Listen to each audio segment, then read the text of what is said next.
दुनिया का एक ऐसा जानवर जो आपकी खोपड़ी को भुजा की तरह कुरकुरा कुरकुरा के खा सकता है, लेकिन आप सामने हो फिर भी नहीं खाएगा।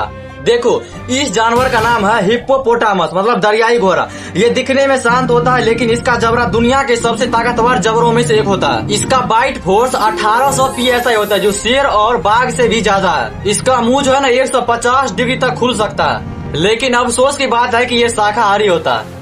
तो अगली बार कोई बोले कि हिप्पो क्यूटी होता है, तो याद रखना ये धरती का छुपा हुआ खतरा होता है।